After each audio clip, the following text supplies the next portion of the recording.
Hello, everyone. This is Lord Cephas, a member here on the Midnight Magic Musings YouTube channel. I'm going to welcome you to our inaugural episode of our box office report. Now, this will cover for the weekend of June 24th through 26th, 2022. And we have a major development that is taking place. Now, please understand the numbers that we're going to use in this recording may be adjusted ever so slightly. However, we're going to work from the numbers that have been actuated to this point. And it does not happen that often at the box office, but this weekend, we had a statistical tie take place.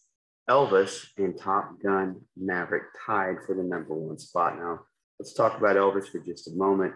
Tremendous reviews, tremendous acting. It is yet another biopic of the legendary rock and roller. Did extremely well on its opening weekend to hold that first place moniker. But I also want to talk about the movie franchise that tied for the first spot, and that being Top Gun Maverick. I mean, there are so many accolades that this movie has already received. I think one of the most interesting accolades is that Tom Cruise has never had a movie cross the $1 billion threshold. Well, Top Gun Maverick, as of today, crossed the $1 billion threshold. Now, that takes a lot of movies into account. Remember, Top Gun originally was made in the late 80s. That's a stellar career that Tom Cruise has had, yet he's never achieved a movie or a franchise that has topped that amount of money. And he's been in some excellent movies. He's been in some high-grossing films. Think about the Mission Impossible franchise, Ghost Protocol, or Fallout, which was his previous high of around $791 million. And so this movie, Top Gun Maverick, has exceeded that number by well over $200 million. It's amazing what this movie's been able to do in its 31st day of release. That is such a strong performing franchise. It's absolutely amazing what they've been able to do.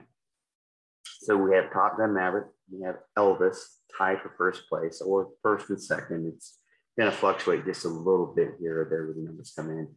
In third place, though, is Jurassic World Dominion with $26.4 million at the box office this weekend. A really strong number that brings their total number to a little over $300 million domestically, still over $440 million internationally, for a total cume of around $746 million worldwide. An excellent number for what would be the sixth movie in the Jurassic World or Jurassic Park franchise. So excellent returns on it as well. It continues to be a strong performer in just a couple of weeks of release. We had another new movie entry come in at the #4 spot, and that is The Black Phone. Now, this movie was made on a budget of approximately $16 million, and when you take in domestic and international returns right now, it's sitting at about $35 million. Typically, the idea is you want to make around 2 to 3 times the amount of a budget for a movie. So they are well on their way to being profitable. We'll see where that goes, how that looks again next week. In fifth place would be Lightyear with $17.7 million.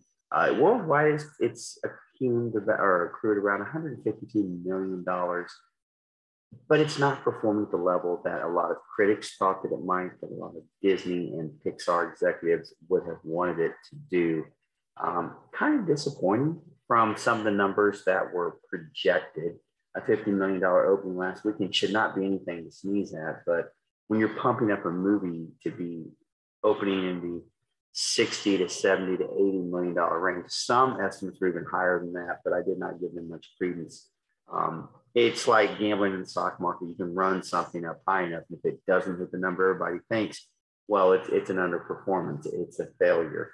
I don't think you can classify Lightyear as a failure. What I think we can say is the franchise has some issues. Now, you have to understand this movie was set akin to, or was supposed to be the basis of, the Toy Story movies that the toys were released for that particular franchise. So it's lightly tied to the franchise, but this has not made the number that Disney and Pixar wanted. I think there are a lot of reasons in play with that. Some of them are you set your sights so high. I don't think sometimes those goals are achievable. been a number of years since Toy Story 4 came out. And I don't know that the fan base is really looking for a harder edged Toy Story story. I think there is a comfortability that is within the Toy Story franchise, the universe, if you will, because what every movie franchise is a universe, right? I think there's a comfortability level there that just is not resonating with fans with Lightyear. I've heard different reasons and explanations for it. Some have said, well, it's because people thought it was on Disney Plus, so they'll come out this week. We didn't really see that. Some have said, well, it's because families aren't going to see movies. And I don't know that that's accurate either, because we've seen movies like Sing 2 come out and do very, very well. The challenge for Lightyear now is you have another Minions movie coming out next week, The Rise of Gru, I believe. And so it's going to be a really big challenge for that franchise, for that movie to hold on. We'll see how the box office returns are when you have two animated movies in the theaters, in addition to Top Gun Maverick, in addition to Jurassic World, and in addition to an Elvis movie that's gotten off to a strong start, and The Black Phone. So time will tell how those numbers will look and what we want to do. I want to thank you for joining me for just a few moments to talk a little bit about the box office report for June 24th through 26th, 2022.